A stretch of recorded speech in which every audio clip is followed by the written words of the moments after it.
Good day, chaps and chapesses. I'm the Rolling Gherkin, and welcome back to more Crash Bandicoot, the Insane Trilogy. So, in the previous episode, we beat Dr. Neo Cortex, completing the basic normal bitch run through of the game. However, there are still a lot of gems left to get.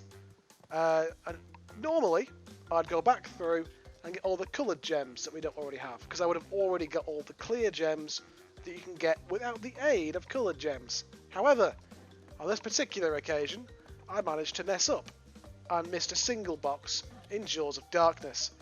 So we're going to go and do that one first, so then we've got all the clear gems, we don't need any other coloured gems to get. You see, that's my logic on that one. And everything will be fine. Now, there is now a stopwatch there. That is for time trial mode. Whenever you go back into a level after you've already finished it, you can do a time trial, which fills a level with yellow boxes with times on it between 1 and 3 seconds, and you can try and set fast times. That wasn't in the original game. It was in Crash 3, wasn't in Crash 1 or Crash 2. I'm probably not going to do them in this playthrough because they weren't in the original game, so I don't consider them as part of it.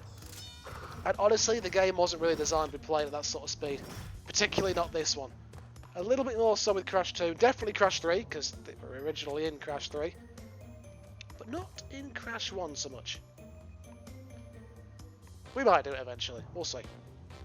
But anyway, I know exactly where the box I missed in this level was. It was in the blue gem area, hidden off screen.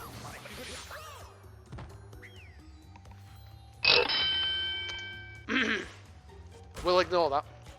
That didn't happen. No. That silly death did not happen at all. I can't believe there wasn't a checkpoint before that point. The silly deaths are over now. No more silly deaths. Definitely not. I really wasn't paying attention to that. But yes, this is my second time recording these videos because I did a batch getting some of the gems yesterday, and they were so monumentally terrible that they have been purged forever from my computer, and I'm doing it again. Luckily, I had a save that was at the point that those recordings started, so everything's good. But yeah, those videos were they were bad, man. I was very tired, and they were not good, not good at all. So I'm doing them again, and they'll be much better now. I hope. Although, in light of how I just died, then maybe not. I'm sure it'll be fine. I'll try not to die again. I hit that flame. There's no way I did not hit that flame. I mean, I'm not complaining that it didn't hurt me, but I absolutely hit. I mean, look, I clearly hit it. The hitbox turned itself off. Anyway, I decided not to go for the spider this time because I knew as soon as I jumped, it would retract back up because I waited a little bit too long down there. So it's best to be safe and not have a silly death again. Like in this area where I died several times in the previous episode. Let's not do that this time. Good, I got over it. Let's kill the snake. So, the box I missed last time. Let me go over here. Jump onto there. There it is. It was up there. Yeah, it was a life crate as well. So let's try and do this bit without dying. Now the advantage is, I've got a mask now. The advantage is we now know that there are no boxes missed when we get the gem platform back into the main level at the end of this path. So we don't have to, you know, die several times checking that there aren't any. Because we know there aren't any. But I can just run up the side of the platform. That's the thing I can do. That's a mistake I can make. That's a thing I can do wrong. So that was good. That was professional of me there. Oh no. It's going well. Really, I've been given a sympathy Aku Aku after 2 deaths? The game thinks I'm bad. What does that say? Right. Let's try not to mess it up now. Let's focus. Let's focus up. And not get this wrong. What could possibly go wrong if I focus and think about what I'm doing? There's no way I can mess this up. Anyway, let's just go across the precarious platforms, get the slightly annoying invincibility mask you can't do much with, even though you're basically guaranteed to get it.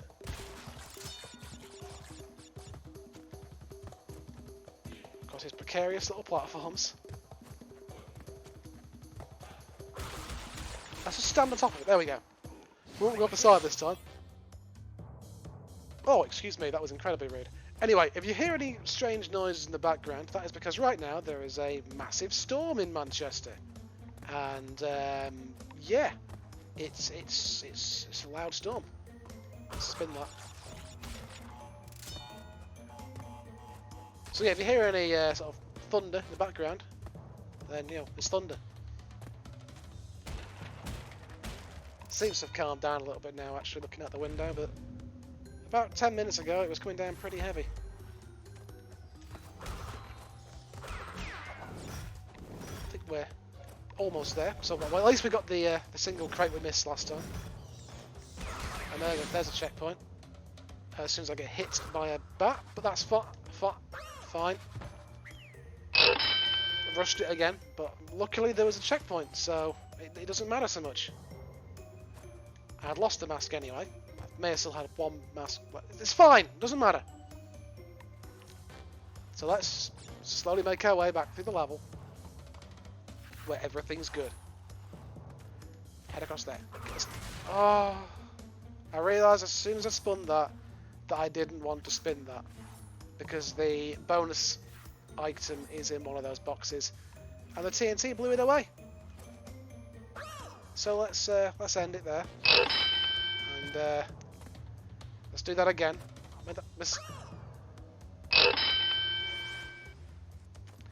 I'm gonna play properly now.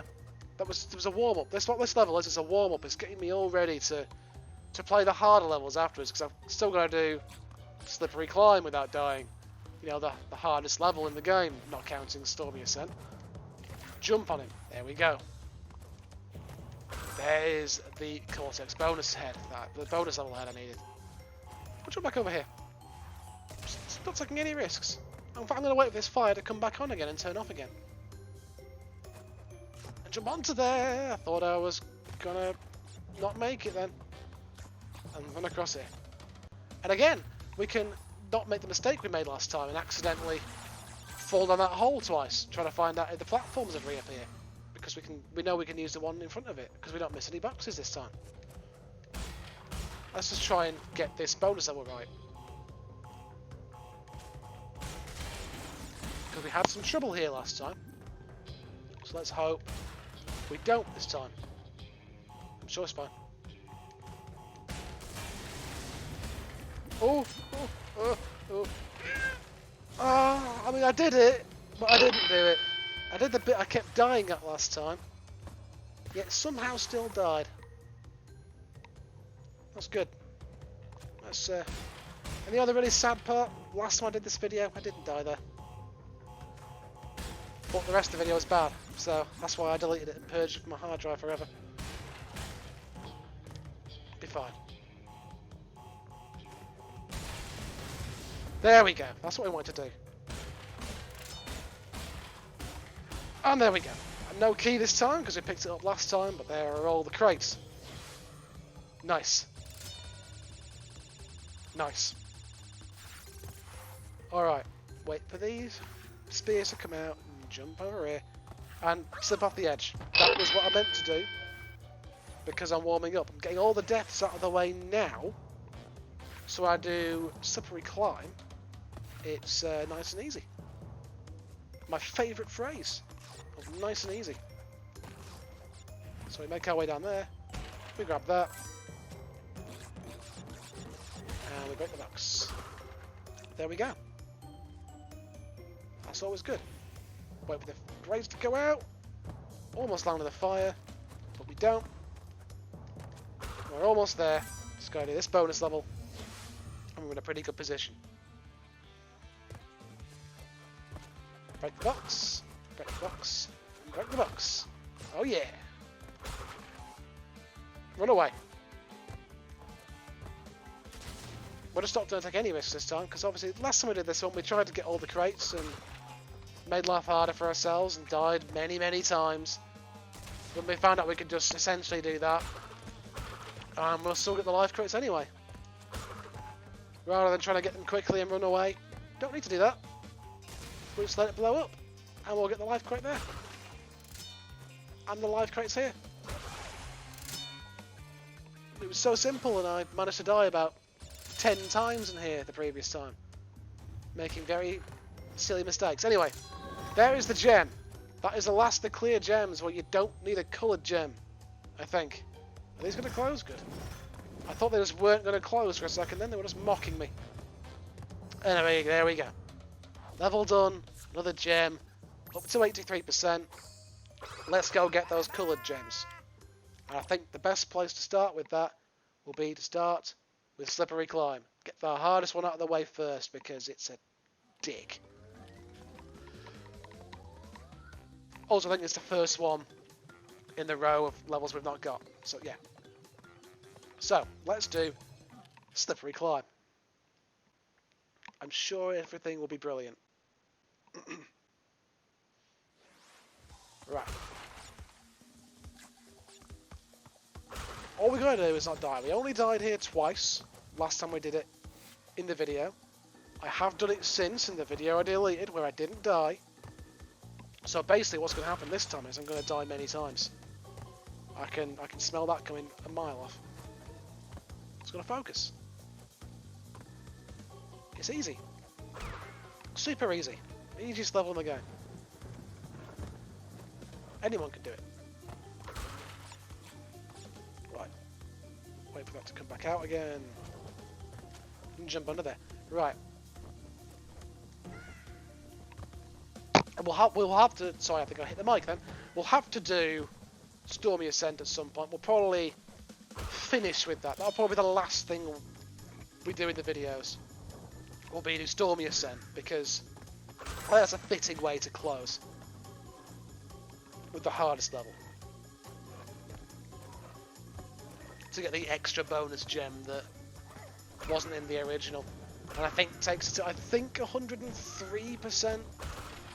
I think if I get all the gold relics, I'll get 105%. But I don't fancy doing the relics. Not quite yet, anyway. I'll do them in Crash 3 when we get there, because they're part of 100%. But not in Crash 1. Oh no! Oh no! Well, I've already done worse than last time. And I'm not sure if I have to quit the level or not now, because I didn't hit a checkpoint. But I'm not going to take the risk.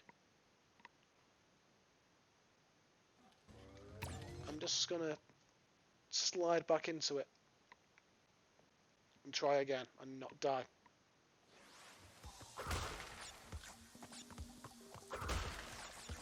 And it'll be good. Ah, it was a really annoying death that as well. There's a tiny little gap to fall through.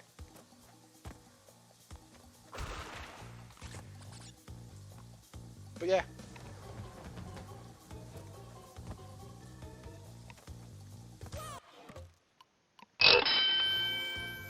Good. Good. Oh, I knew this would happen. I did it perfectly last. I'm just going to quit and reset the level. Just to be safe. Because yeah. I did it first try last time. Did it first try. I'm not even lying about it. I genuinely did it first try. Well, technically second try, because my initial run through the level I didn't, but you know what I mean. Ah, dearie me. It'll be fine. So yeah, basically a little story time. I don't know if I've told this in these videos or not already, because it may have been in the one I deleted. So I'm going to tell it again anyway. For Crash Bandicoot, the way I sort of got into it was at a mate's house. I remember I played the first video game I remember playing. I played at the same person's house, actually, because I remember playing Starwing, also known as Star Fox in America, on the Super Nintendo, and I remember that blowing me away at the time because it was like video games was this new concept to me at the time. But and then my parents a few years later got me a Game Boy. I got like Tetris with it and golf. But I'd enjoyed games at that point, but nothing had ever really sat with me. Nothing had really, I don't know, stuck with me. I mean, being that memorable. This was like a time I'd enjoyed, and that was it. And then one day, a few years later, the same friend who had played Starwing at his house, I played a little game called Crash Bandicoot on the original PlayStation, and I fell in love with it. There was something about the game that I'd never played anything quite like it before. And I don't know what it was about it. It just stuck with me. It was just one of the most memorable, brilliant bits of entertainment I'd ever experienced. But again, to this day, I can't quite put my finger on what it was. But it stuck with me ever since, and it's just been my go-to franchise. I've really messed that up then. I want to wait for the bird to come back. But it's my go-to franchise. It has been for a very long time. And I say the whole series. I don't mean the whole series. I mean the series of games on PS1 and the remakes. They're very special games to me. Incredibly memorable.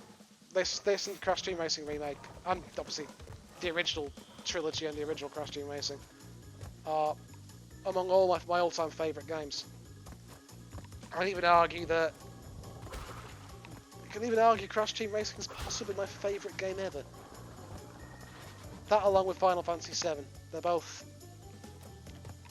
basically. I think basically all my favourite games come from the PS1 and some PS2 games. I think that's just the era when I was able to play games a bit more than I can now, I guess. As an adult, I've got stupid work and responsibilities and boring stuff like that. Silly adult things that no one wants to do. Whereas when I was a kid, I just had all the time in the world just to play games, get lost in these worlds and with these characters, and it was wonderful. And I guess that's what sticks with you. And I guess the thing that kind of makes me sad is that the kids of today's experience like that will be with Fortnite, and it just doesn't seem the same. And I'm sure people who grew up with games in the 70s and stuff like that would say the same thing about us in the 80s and 90s, but I don't know. Something just doesn't feel the same about something like Fortnite or something like Crash Bandicoot, or just the general era of PS1 games and PS2 games. It's just, I don't know.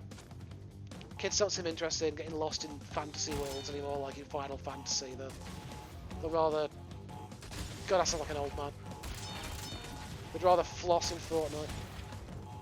I've become it. Oh, it's okay. You can die in bonus levels. It doesn't matter. You can die in bonus levels, and it doesn't affect you getting the gem. But yeah, you don't still be able to get lost in games like we could. And I'm just rambling now like an old man, because I am now. I'm in my 30s. I mean, I'm practically dead. I mean, I'm in my 30s. I mean, what can I say? That's it for me. Life's over. I'll stick with nostalgia. That's always the go-to these days. I think most of my favourite games in recent years have been remakes or reimagining of old games. I mean, there was this, the Crash Team Racing remake, the Final Fantasy VII remake. They're among my favourite ones in recent times. And the Yakuza games, they're remakes of PS2 games and PS3 games. Yeah. Games are different now. They scare me. I'm old and frightened. Alright, let's not try to naff it up. We've already got further than we got in the original playthrough of this level without dying. So that's good. But then we are at the end, actually. Damn, that's how close I was to the end that time. Wow. It's occurred to me now how close we were. Oh, let's not die to him now. There's the gem. There we go. Slippery climb. No deaths. Red gem got. Superb.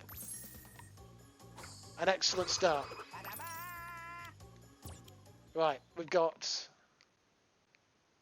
2 more coloured gems to get. I think the next one is, massive air quotes, easy. Quick edit. Before we do that level, we'll do this one, because we need the yellow gem in that level to get the coloured gem in Lights Out. So we'll do the lab first. We have to do this one. And this one's a bit harder. So it'll be fine. We just have to not die. That's all we have to do, we just have to not die. Okay.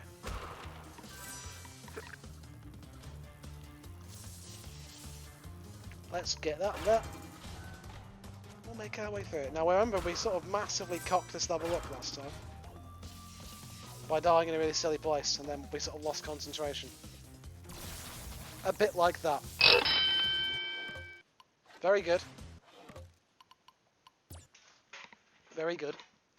And again, I think when I was doing this on the playthrough before, I didn't die, and now I've died. Which makes me look more incompetent. I was trying to be sneaky, and it ended up killing me. So that's good. We'll wait for that to open and close again. We'll hit that. There we go. We'll jump. Okay, I was overcomplicating it for no reason. I don't need to overcomplicate things. It's easy. It's simple. There's plenty of time to run past it. See, plenty of time. I didn't need to try and stand at the side and mess about. So I'm not certain. So I'm restarting the level even when I die before a checkpoint, and I feel like it doesn't matter if you die before you hit a checkpoint. I'm pretty sure that's how the original worked, but it might not be how the remake works. So it's not a risk I'm willing to take, basically. So that's why I was restarting the level. This is the this is the annoying bonus level with the bit that I did first try. That I bet I don't this time. Oh my god, I did. Maybe I've overcomplicated in my head. It doesn't seem that difficult. 2, 3, 4, 5. 1, 2, 3, 4, 5. 1, 2, 3, 4, 5. Don't want to start talking and jumping on those because I know I'll just lose track of where I'm up to and end up dying in a silly way. I don't want to take that risk. So, I very nearly fell down that hole then. Do you electricity? And spin him away. Do you electricity? Yep. Okay. Good. We have now got further than we did in the original playthrough of this. So we've not got too much further to go. It's quite a short level, is this one? I feel much more... Oof. A door very nearly closed on me then. I'm glad I wasn't stood a little bit further forwards. I'd feel much more secure if I had an Akiwaku. I had a mask, but... It's fine. There we go. We don't want to risk getting hit by him. Boom! Right. So, wait for the electricity to go. Do your thing. Okay. There's a very small gap to stand in there. We're very nearly there now. Just through this next door, I think. Okay. The green guy doesn't spawn anymore. No, it's the next door. The next door. Okay. There we go. Let's jump on that. Ho ho ho ho! Just about made it. Oh, oh, thank God for that. Let's jump over there. Okay. Through here. There we go. And when they blow up, we'll get the gem. Hooray! There we go. We did it without dying. There's the yellow gem, which we need for the next level we're going to do, which will sort us all out. Be nice. Be good. Everything's sorted at that point. So now we've got that gem, can go back here. And I'm fairly certain it's that gem we need for this level. I might be wrong, but it's better safe than sorry. Just to be on the safe side. I won't want to get all the way through this level to the gem plot and then realise I couldn't use it. But yeah, unusually for a coloured gem in this game. You need a coloured gem to get the coloured gem. But I don't think there's like that in any of the other original trilogy. There's levels where you need all the coloured gems to get to the end. But you don't need a coloured gem to get a coloured gem anywhere that I can think of. I might be wrong. Well, I think my thing's about to run out soon. Oh, that's good. We're okay. We're going to wait.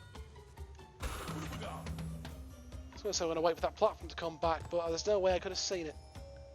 So we're not. We're just going to jump across. And we're going to not die.